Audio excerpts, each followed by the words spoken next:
Crônicas do Amanhecer, por Feijão, Centro Espírita Allan Kardec.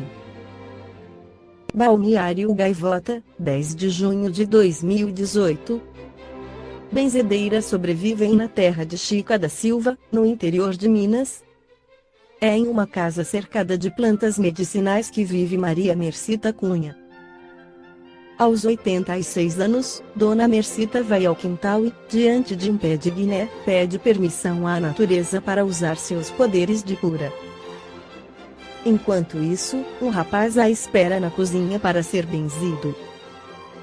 Ela segura algumas folhas da planta e começa a rezar. Benzer é isso. É a gente fazer uma prece para ajudar uma pessoa, mas tem que ter dom, afirma. Terminado o rápido ritual, Mercita joga no próprio quintal as folhas da erva. É a natureza que vai consumir com as folhas que eu usei e levar o problema da pessoa embora, diz. A ex-lavradora e benzedeira costuma ser requisitada por moradores e por turistas que a procuram em Milho Verde, distrito de Cerro, a 315 quilômetros de Belo Horizonte. O distrito fazia parte do antigo Arraial do Tijuco, atual Diamantina, reconhecida como Patrimônio Cultural da Humanidade pela Unesco. Foi em Milho Verde que nasceu Chica da Silva, escrava alforriada que atingiu posição de destaque na sociedade e se tornou uma das personagens mais importantes do período colonial brasileiro. É em Milho Verde que, como Dona Mercita, vivem outras 6 benzedeiras, mulheres que insistem em preservar o ato de benzer. A prática, que é uma herança do catolicismo popular português, mistura no Brasil influências indígenas e africanas e vem desaparecendo, muito em função dos avanços de outras práticas religiosas, dos avanços científicos e do desinteresse dos mais novos. Para o artista plástico Paulo Jader de Meira, 56, o benzimento é infalível. Sempre recorro a uma das benzedeiras aqui da região. O que elas têm em comum é a vontade de fazer o bem. São todas pessoas de bem, afirma. Dalva Fernandes Siqueira é benzedeira desde os 20 anos. Hoje, aos 78, diz que as pessoas perderam a fé, por isso ainda não encontrou quem quisesse seguir o que aprendeu com sua mãe. Antigamente não tinha médico nada, só Deus. Só remédio do quintal, do mato. Hoje, o povo confia primeiro na ciência.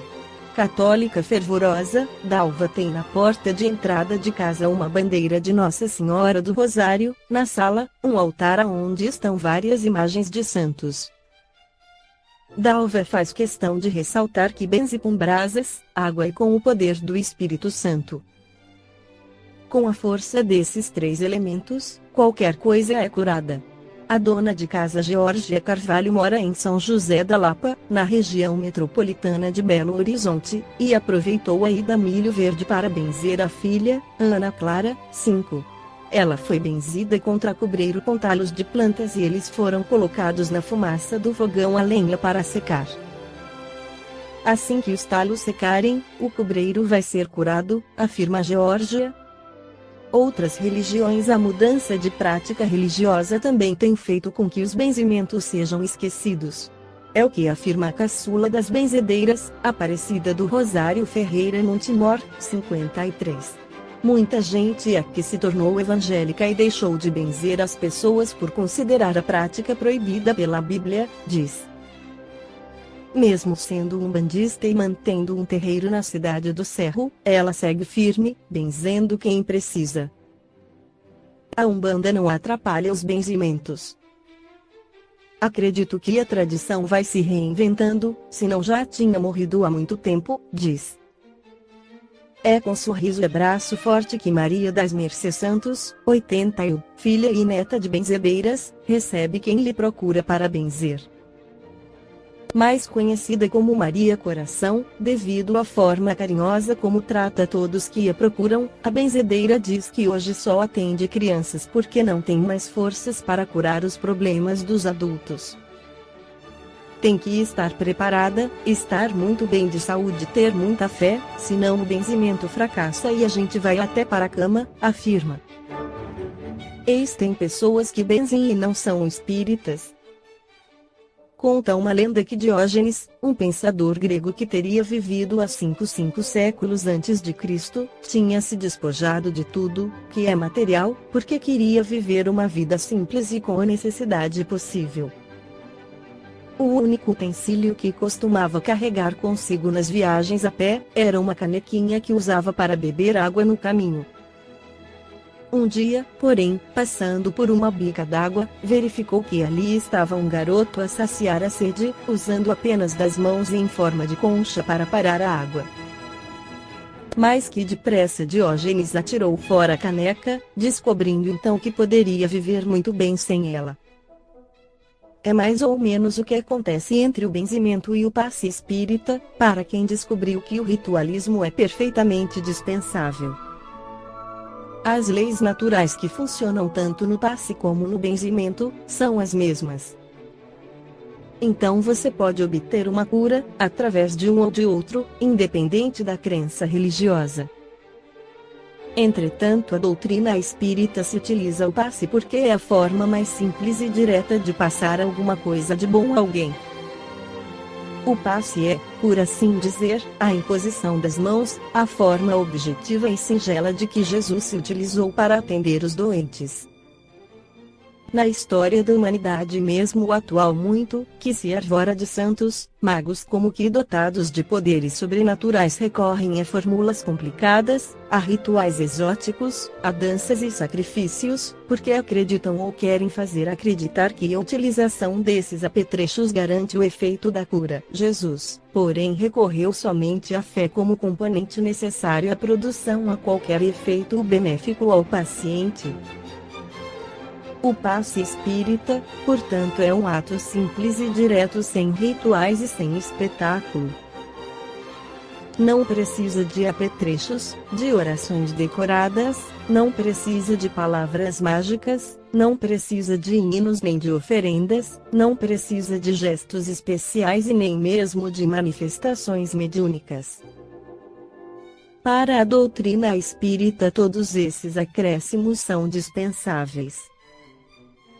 É necessário dizer que os benzedores e curadores do interior não são mais que médiuns curadores. As causas que promovem a cura são as mesmas em todos os médiuns dessa espécie. Os eflúvios magnéticos mediúnicos emitidos pelo curador, sobretudo das mãos, contribuem de maneira decisiva para os resultados. Doenças dificilmente curáveis ou mesmo consideradas incuráveis com os recursos da medicina clássica, cedem rapidamente com os eflúvios ódicos de determinados indivíduos. As palavras propriamente, as rezas têm naturalmente valor secundário em todos os casos, servem apenas para fixar a atenção e a vontade do curador durante a operação. Os processos, entretanto, variam de um para outro, cada um tem o seu sistema. Alguns fazem determinada oração em voz baixa e não revelam o segredo das suas palavras a ninguém. Outros não fazem mistério disso e ensinam as suas rezas a quem quiser aprendê-las. Um detalhe mais ou menos comum a todos é que rezam fazendo cruz com a mão aberta sobre a parte afetada, o que corresponde à aplicação do passe mediúnico. Alguns aqui utilizam um ramo de determinado arbusto, na crença de que o mal se transfere para a planta.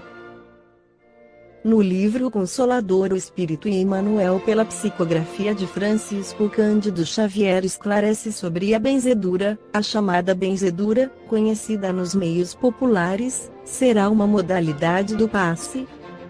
As chamadas benzeduras, tão comuns no ambiente popular, sempre que empregadas na caridade, são expressões humildes do passe regenerador, vulgarizado nas instituições espirituais de socorro e de assistência. Jesus nos deu a primeira lição nesse sentido, impondo as mãos divinas sobre os enfermos e sofredores, no que foi seguido pelos apóstolos do cristianismo primitivo. Toda boa dádiva e dom perfeito vem do alto, dizia o apóstolo, na profundeza de suas explanações. A prática do bem pode assumir as fórmulas mais diversas. Sua essência, porém, é sempre a mesma diante do Senhor. Segue Emmanuel perguntando nos processos de cura, como deveremos compreender o passe? Assim como a transfusão de sangue representa uma renovação das forças físicas, o passe é uma transfusão de energias psíquicas, com a diferença de que os recursos orgânicos são retirados de um reservatório limitado, e os elementos psíquicos o são do reservatório limitado das forças espirituais. Como deve ser recebido e dado o passe? O passe poderá obedecer à fórmula que forneça maior porcentagem de confiança, não só a quem o dá, como a quem o recebe. Devemos esclarecer, todavia, que o passe é a transmissão de uma força psíquica e espiritual, dispensando qualquer contato físico na sua aplicação. Esta foi a crônica do amanhecer de 10 de junho de 2018. Por Feijão Centro Espírita Allan Kardec.